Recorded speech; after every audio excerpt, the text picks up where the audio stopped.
so you might be driven by a non-financial goal in terms of, I'm tired of COVID. I want to see a positive change in what's going on in society. So I'm going to invest in these stocks so they have more money. So they have more money to do research and development so that they can get a quality even though they've got product out to the money from the government.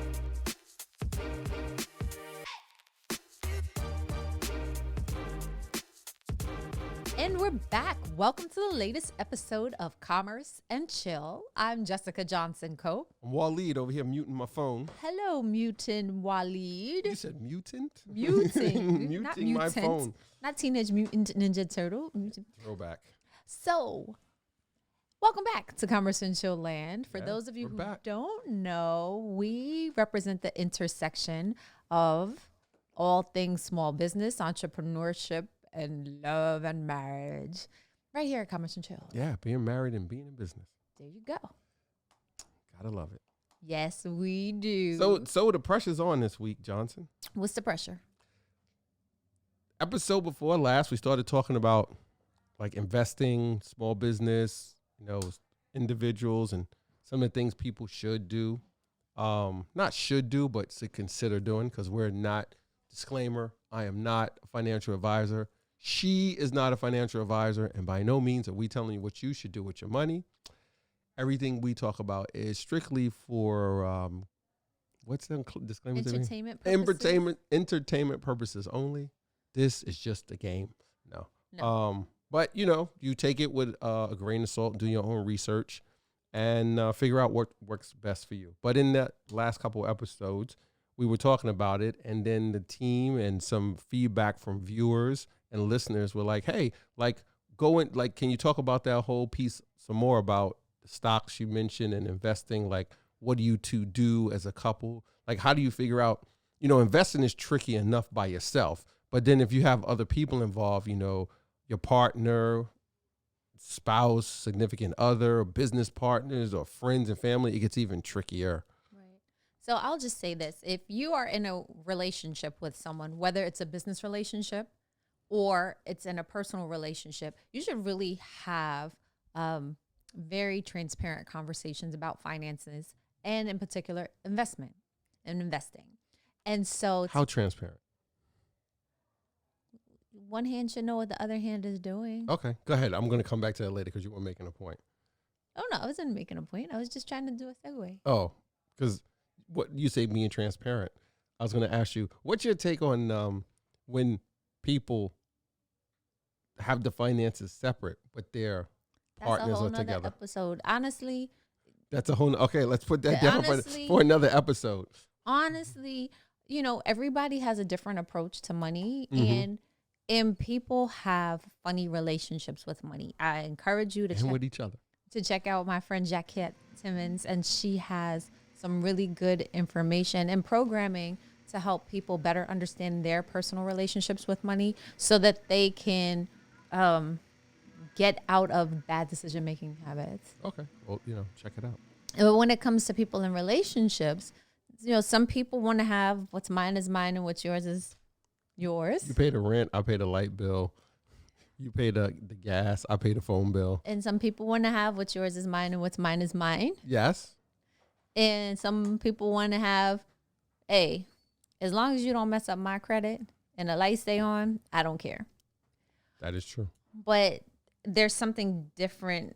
I mean, there's something really deep behind how people come to get their money and how their experiences color what they do with money, how they treat money. And so,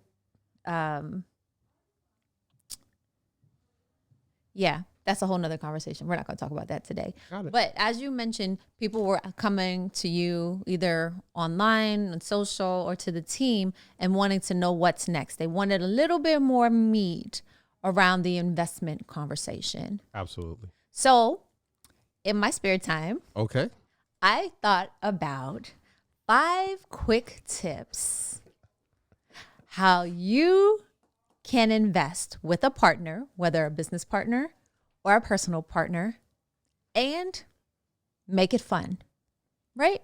Because invest in what? Invest in stock. Okay. And then when you're investing in stock, generally you're investing in businesses, right? True. Right. Will that work? Yes, that works for Can me. we rocks with that, Mr. Cole? So what you want to go down your list of all 5 first and then come back and touch on each one, or you want to just do one at a time and then just dive right into each one? Let's start with one and then just go down the rabbit hole. The show is yours. Go All right ahead. Number one, drum roll. Put aside investment money with regular frequency. So whether it's out of every check, whether it's once a week, once bi-weekly, or once a month, you should apportion monies for the sole purpose of investing. Why? Because you'll hear many experts say it's about a long-term strategy. Yep. And that you need to do anything, if you're going to do it well, you need to do it with some consistency.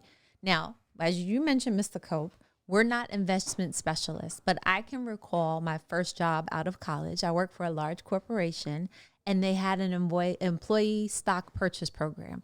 So I could just designate a specific percentage or a specific amount that would come out of my check to buy company stock. And since I worked for the company, I believed in the company. And because I was young and I didn't really have any bills, I wasn't missing the money. Right. And I'm glad to say I've been out of the game there for, over 20 years. What do you say, out of the game? Not working out of the at game with that company. Right. But I still. Not out of the stock. Not out of the stock. I still have some of my stock. And when I look at how the price has appreciated from the time that I bought it, and because it was an employee stock purchase program, it was at a discounted price. I should say. And so I figured that was a winning strategy. So if I look at other stocks, granted, I may not work for those companies, but if I say that investing in stock is going to be a part of my portfolio, something that I'm committed to doing in the long run, then a similar approach would make sense. What do you think about that? Yeah, I mean, you should. I like to use the auto investing thing. Uh-huh. Like, I set up automatically to pull so much money out of our account ahead of time that I use for us to invest in different things, and then we all set up the automatic for 401k. Like, it takes it out the check, gross. So it pre-tax versus post-tax dollars. Check it out. That's a whole nother discussion. But 401k money comes out before the government gets their money, so you get to stash it away before taxes. So I think that setting up some type of auto save is a smart move. And then some people are like, well, I don't have it. If I set up auto save, when it automatically deducts, it's going to cause a problem. Like, I don't have enough money. You'll be surprised. You set up the auto save for whatever amount, have it move it to a separate account or to the investment account, and it automatically goes there. You'll be surprised how you will adjust your lifestyle to figure out how to manage off whatever it is, $10 a week, $20 a month, whatever it is you decide to pull out. You will adjust your life. You will adjust how you manage your money to compensate for that amount that you're auto investing. You'll be surprised. Sometimes it's better to just do it and then don't think about it. Just take the money, have it come out, and then you'll figure out how to make the rest of the ends meet. Because you'll say, maybe I don't need to drink those $6 coffees, whatever. Or maybe you buy $6 worth of stock in the coffee company. Right. Or maybe you just buy a bag of coffee and make it at home yourself and put it in one of those little thermos containers, and you carry it back and forwards, and then you wash it out when you get home and refill it in the morning. And that money you save goes into the stock of that coffee company, Starbucks, what have you. Dunkin'. Didn't they just go public or something? Or they just got bought? Who? Dunkin'. They got bought. Yeah. Yeah, Espinosa, right? They got bought. Yeah, if they went public, I'm mad. Like this, well, that's no story. No. There's so many IPOs dropping. Like, that's a whole nother. IPO game is gonna be like, I'm working on my IPO game next. Right. Shout out to my man Armbruster. We've been IPOing it on DMs. So commit to investing in stock and do it with frequency. Set aside the money. Use the auto, set aside money. Whether you take it out or you set up some auto invest. So number one, put aside money, and the key part is money you're not afraid to lose. Like, you put aside the $10 every week or what have you.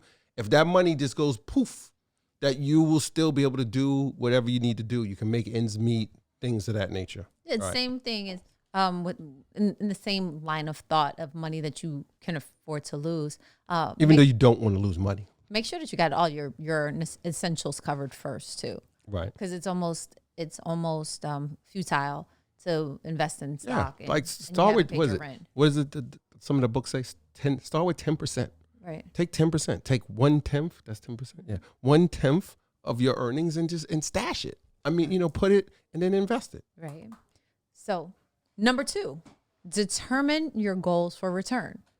Right. Okay. So in many cases, you don't want to invest in a stock just so you can break even. You want to invest in stock so that you can get a positive return. You'll get a return on your investment. Okay. Positive return on your investment, that your investment accumulates or increases in value. So what that means for you might be different than what that means for me. Right. That's why you got to have that discussion. Right. But a goal could be, I want to invest in a certain stock until there's a stock split. Right. So you got to define what the goal is. Is it time, long-term versus short-term?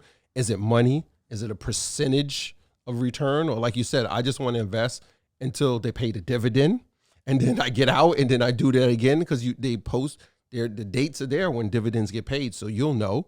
So you put the money in, or like you said, I want to do it because they're going to do a split or they're doing X, Y, and Z. So you gotta set your goals, and then probably add to that a strategy. Right. Like you want to figure out a strategy for your investment, especially investing, and figure out your own investing style with that. Long-term, short-term, what have you. And I know that with it being COVID season, right? And Plenty of time to be in the house. There's a lot of talk about a vaccine being released, or several different vaccines. Pharmaceuticals. I've overheard several conversations about people wanting to invest in different pharmaceutical companies, in particular pharmaceutical companies that are on a fast track to release a vaccine for COVID, or some other BioNTech breakthrough therapy. So you might be driven by a non-financial goal, is in terms of, I'm tired of COVID. I want to see a positive change in what's going on in society. So I'm going to invest so they have more money. These stocks, so they have more money to do research and development, so that they can get a quality, even though they've got product out to the market. Money from the government already for it. But I guess a little more won't hurt. Yeah, that's what I'm saying. It depends on what's important to you. You set your goal, you create a strategy, and you think about your investment style, your saving style, your money style when you do that. Okay, so set a goal. Set a goal. Okay. That's number 2. That's number 2. Number 3. 3 more to go. Invest in stocks of the businesses that you like. Okay. So, for example, if you have a lot of children, if you have one child, if your child is always asking you to buy the latest Disney princess, or to watch The Mandalorian, or wants Baby Yoda for Christmas, then maybe you want to buy that Disney stock. You might want to get that Disney stock. Hopefully you brought it before COVID. I mean, when COVID first hit, because that stock dropped, and now it's starting to ticking back up. But things you're familiar with. But I would add to that, if I don't disagree with buying stock in businesses you like. I would just add a caveat to, not just that you like it, but you understand them. Like, what that business does. You don't have to know all the ins and outs, but you're familiar with it. Like PepsiCo. Mm-hmm. You're familiar with Pepsi. Cold, the soda, soft drinks, and the salty snacks, right? And you might consume quite a few of those. So if you're investing in it and then you eat it, so think about it like a circle. You bought the stock, so now you own shares in that company. You buy the soda or whatever snacks fall under PepsiCo, and your money is going to them. Then they pay out a dividend. The money kind of comes back to you. So your money is going in a circle. So buy what you understand. I like buying what I understand. I read literature and different, things online about different companies, and I'm like, it seems interesting, but I have no freaking clue what they do and how they do it. I have a general understanding, but I just don't have enough of a micro understanding. I'm like, I'm kind of not going to mess with that until I either understand it, or somebody who's very close to me who understands it and then can break it down for me. Right. So, yeah. And let me make one little asterisk right here. I said investing with your personal partner or with your business partner. Right. So there are businesses that you might be aware of, even affiliated with, or you might use their products in your business life. Those are also potential stock targets in which to invest. So say, for example, you're big into social media. You might look at the camera manufacturers. You might look at the equipment manufacturers. You might look at some of the different digital platforms. Facebook stock. Right. Snap stock. Right. I got that. So it's not just about consumables. It's not just about personal products, not just about food, but different brands and products that you interact with either personally or in the course of doing business. Right. It might make sense for you to look at those when you think about things that you like, and you understand. Right. And some of it is like, someone might say, well, I like these things, I understand them. So, I invested in those, or maybe I don't want to invest in them, but that's a small pool. Right. Like, Jess, Waleed, what else? But I would say, in addition to that, you should just be, and there's a conversation the media team, all of us had the other day about being observant about what's going on. So if you use Snap and then you're like, well, I use it, I like it, I'm going to buy their stock since they went public, blah, blah, blah. But then you look at the platform and you're like, hey, there's news coming out that now they're going to be competing with a feature on Snap, like Reels. Mm-hmm. So instead of it doesn't disappear like it normally does in Snap, now there's something that competes with Reels because Instagram rolled out Reels and other stories, as they would say, copycatting the features off Snapchat, copycatting or whatever word you want to use. But Snap's stock went up when they announced that feature, because then the market reacted. Well, now they're, fighting back or whatever, competing. They have something that competes with. They have a response to what Instagram / Facebook put out for their Reels product. So it's something that now doesn't disappear. It stays there so people can keep interacting with it, or like TikTok, etc. So the stock went up based on that. So if you're observing about what's going on, or just like listen to people. Like, you could be in a department store and you're at the cash register and you hear one of the cashiers talking about, hey, like, these new products that we got coming in, they're flying off the shelf. So maybe you need to step back and be like, maybe I should buy some of the stock in this company where I'm buying a product already. But then I hear the associates or people talking about this new product and how it's getting a lot of traction and it hasn't gone mainstream yet, but it's really picking up. So you get in early. Like, how many times have we seen books written that turn into movies, and then the movie houses own the rights to the book early on before the movie is even put into production, before they even announce that they're going to do it? So if you're paying attention to some of that, like, oh, this whole Harry Potter thing or the whole Hunger Games thing, like, the book came out and then the movie came. So who owns the rights to the book when it comes for movies? Oh, is it this company? Is this movie house? Let me buy put a couple of dollars on that. Because if that movie becomes a blockbuster, the stock goes up and then, you're in a good place. So yeah, be observant, listen to what's going on in your surroundings, and two, read, like, do research, like, just read. And you don't even have to do what you're laughing about. Because then we have a conversation about doing research, like whether or not that was being active or passive. Like, I don't want to go there again, but it's work. I'm just like, just read. Like, you could get stuff from reading like the regular newspaper. Like, you don't even have to be trying to go on some financial investor website and digging all around and drilling down. You could just be reading everyday stuff, and it's just like, hey, Coca-Cola's considering buying vitamin water back in the day, and then all of a sudden, you know what? Let me throw a couple bucks in that, and then I get money. I get money. Right. Ask 50 Cent. I get. I'm sure money. I'm sure he got a lot more than 50 Cent out of that deal. Right. But Right. So yeah, 3, identify businesses you like and understand. Number 4, get other people involved. Here we go. Okay, go ahead. I'm listening. Get other people involved. Go ahead. Right. Let me not say anything yet.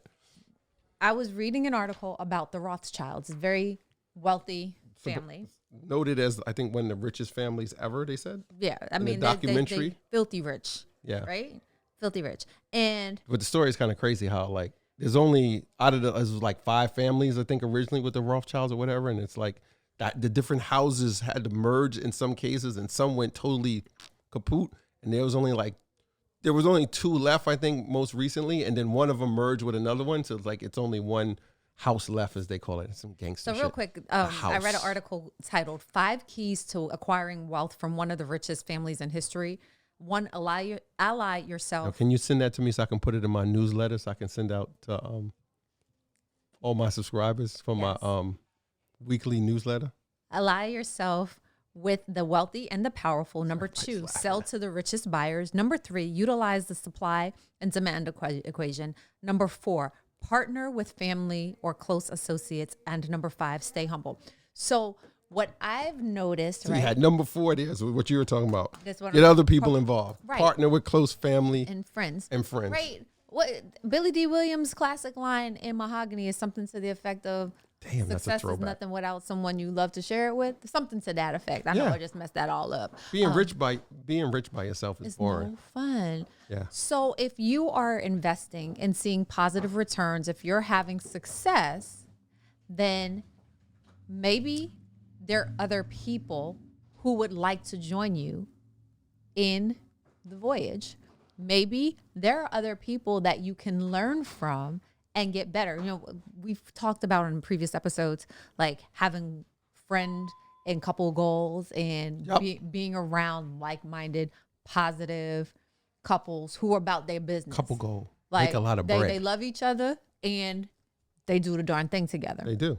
Whether they're working in business together or working in separate businesses, but are supporting each other in growing their net worth Yep. and growing their influence. So when I think about investing, whether with my business partner or with my life partner, I don't want us to do this by ourselves. I want to bring somebody along with us because it feels terrible to go someplace and can't talk about the same things. Like if we're talking about investing and we're with people that are just like, oh, but did you see the new TikTok video? Like, I'm not knocking the TikTok video. I'm just saying, like, 50 years from now, are we going to care about the TikTok Or video? maybe you want to go somewhere like as a group or as whatever, that collection of people might be.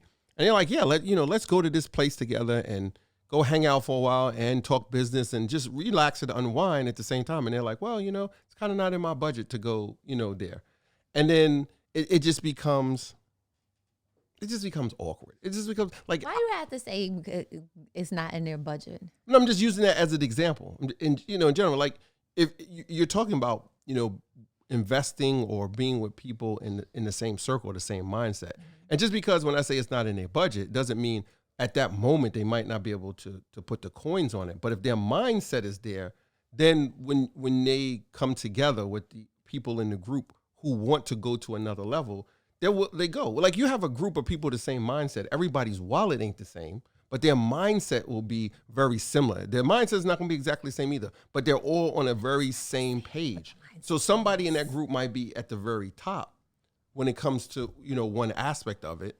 And then somebody else is in the middle and somebody's in the bottom because like maybe they're the newbie in the group, but they have the desire and the fire to get where the person is at the top. And somebody in the group recognizes and be like, yo, let's this person is about their business. Let's bring them in, make them part of the tribe. Right. So point number 5 is participate in shareholder events.